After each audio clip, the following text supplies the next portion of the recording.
va yana Jennini shu vaqtda Facebookka post qo'yganiga hayron qoladi. Qaysi bir odam qachonki uni opasi yoki ukasi o'ldirilganda Facebookka yordam beringlar deb post qo'yishi mumkin. Tasavvur qilasizlarmi? Oradan esa 3 kun o'tadi, 4 kun o'tadi va politsiya bu narsalarni manimcha Jennini o'zi qilgan deb gumon qilishadi. O'ldirilgan qurollarni izlarini solishtira boshlaydi. Uydagi bolg'a, pichoq, ularda topilgan qon izi Jennini barmoqlari izlari bilan bir xil edi. Va eng asosiysi, qaysi bir o'g'ri uyga kelganda o'sha uydagi bolg'a yoki pichoq bilan o'ldiradi. Qaysi bir o'g'ri yoki jinoyatchi uyda pichoq yoki bolg'ani qayerda yotganini biladi. Bu narsa juda ham qiziq.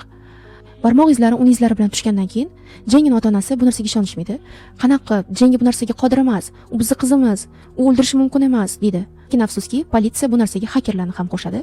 Hakerlar Jennini telefonini titkila boshlaydi va uni telefonni titkilaganda brauzerdan o'chirilgan istoriyalarni ko'radi. U istoriyalarda esa Jenni brauzerga savol bergan bo'ladi. Qanaqa odamni o'ldirsa bo'ladi? Qanaqa jinoyatni tez va izsiz qilib bitirsa bo'ladi degan savollar bergan bo'ladi. Bu narsalarning hammasi Jenning telefonidan o'chirilgan edi, lekin hakerlar Jenning telefonini yaxshilab tekshirishganda bu narsalar hammasi chiqib keladi va uni ota-onasi shokda bo'lib qoladi. Nahotki biz qo'ynimizda ilonni saqladik deb.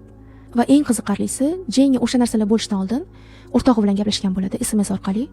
"Men shunaqangi jonimga tegdi, opam va ukam, men bitta farzand bo'lishni xohlayman. Men sevimli va erkatoy farzand bo'lishni xohlayman" degan SMSlar yozgan bo'ladi o'zining dugonasiga. Va uni haqiqatan ham maqsadi bitta yagona erkatoy sevimli farzand bo'lish edi. Jenniga bu narsalardan keyin Filippin sudi 30 yil qamoq jazosi beradi. O'lgan Gvenni bilan Luiz ota-onasi esa bir ahvolda bo'lib qolishadi. Agar sizga shunaqa hayotdan olingan real voqealar, Koreya va Xitoy eng sara dramalar yoqsa, meni Instagram, YouTube kanalimga obuna bo'lishingizni chiqmasin. Sizlar bilan Dilbar, xayr.